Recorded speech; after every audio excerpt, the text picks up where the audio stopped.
साथियों नमस्कार। मैं कलौसा सिंह फिर आपके सामने उपस्थित हो गया हूं। साथियों, आज का अपडेट जो है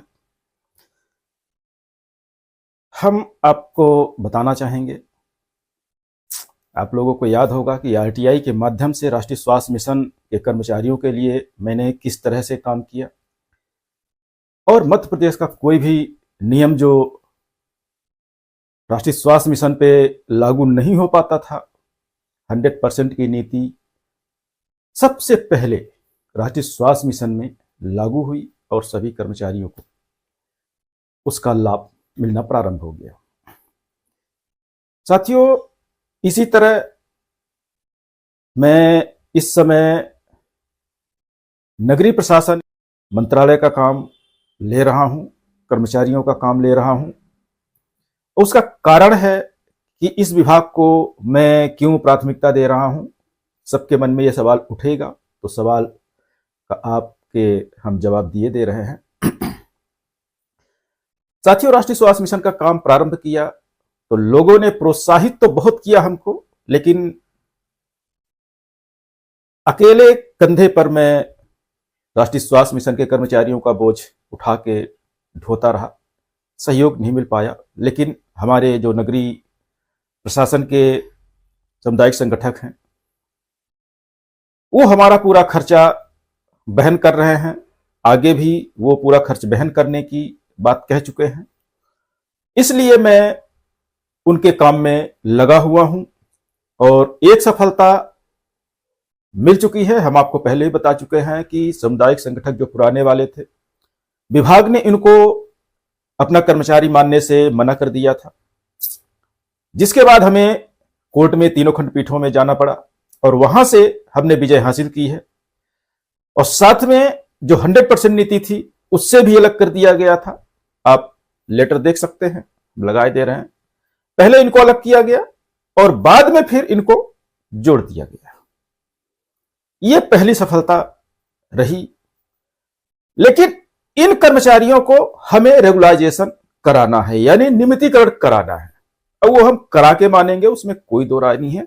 साथियों, इसके लिए हम प्रारंभ तो 24 मई 2023 से ही काम हम प्रारंभ कर दिए हैं, लेकिन बीच में 100% की नीति आ जाने के कारण थोड़ा सा हमारे काम में रुकावट सी लगी।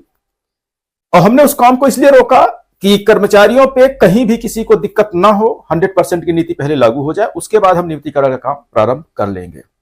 और इस तारतम्य में मैं नगरीय प्रशासन आयुक्त महोदय से 2 बार मुलाकात भी कर चुका हूं और उनका आश्वासन भी मिला है कि हम आपके पत्रों पर विचार कर रहे हैं और करेंगे।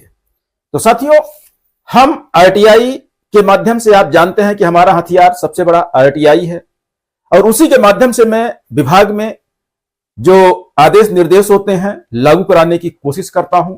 आरटीआई के माध्यम से ही दबाव बनाता हूं, क्योंकि संविदा कर्मचारी हमारे तो साथ होते नहीं, लेकिन नगरीय प्रशासन के संविदा कर्मचारी हमारे साथ पूरी तरह से हैं। हालांकि यहां एक बात और मैं आपको बताना चाहूंगा कि जिस तरह राष्ट्रीय स्वास्थ्य मिशन में संघ के लोगों ने मेरा विरोध प्रारंभ किया था जब मैं राष्ट्रीय स्वास्थ्य मिशन का काम लिया था, और आज भी संगठन के लोग मेरा विरोध कर रहे हैं राष्ट्रीय स्वास्थ्य मिशन के, तो कुछ ऐसी ही स्थिति नगरीय प्रशासन में भी हमारे साथ पैदा हो गई है। यहां जो पूर्व में संघ काम कर रहे हैं वो भी हमारे विरोध में, ऐसा लगता है, अभी मुझसे डायरेक्ट तो उन्होंने नहीं कहा है, लेकिन जो सूत्रों के माध्यम से जानकारी मिल रही है तो उनका कहना है कि उनको बहुत ज्यादा आपत्ति हो रही है जो पहले से संघ बने हुए हैं। लेकिन हमें किसी के आपत्ति पर कोई दिक्कत नहीं है, किसी के विरोध से कोई दिक्कत नहीं है। हमें हमारा लक्ष्य दिखता है और हमने सामुदायिक संगठक जो पुराने वाले हैं उनको नियमितीकरण के लिए बीड़ा उठाया है और उसको मैं पूरा करूंगा, इसमें कोई दो राय नहीं है। इसी तारतम्य में मैंने आरटीआई लगाना प्रारंभ कर दिया है। ये मेरी पहली आरटीआई जाएगी आदेश निर्देश के लिए विभाग के, उसके बाद उन्हीं आदेश निर्देश पर हमें काम करना है। एक दिन इनको हम रेगुलर होने का तोहफा जरूर देंगे, इसमें कोई दो राय नहीं है। कोई ये कहे कि मेरा ये ओवर कॉन्फिडेंस है, तो जिनको सोचना है कि मेरा ओवर कॉन्फिडेंस है तो उनको सोचते रहिए। जब रिजल्ट आएगा तो आपको खुद दिखेगा कि मेरा ओवर कॉन्फिडेंस था या मेरा अनुभव था। या मेरा काम करने का तरीका था।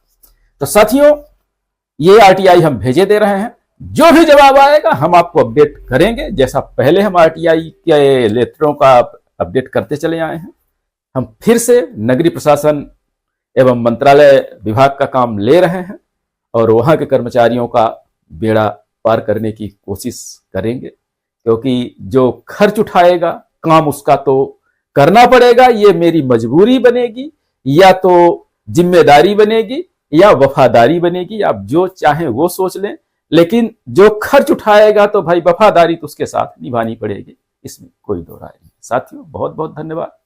नमस्कार।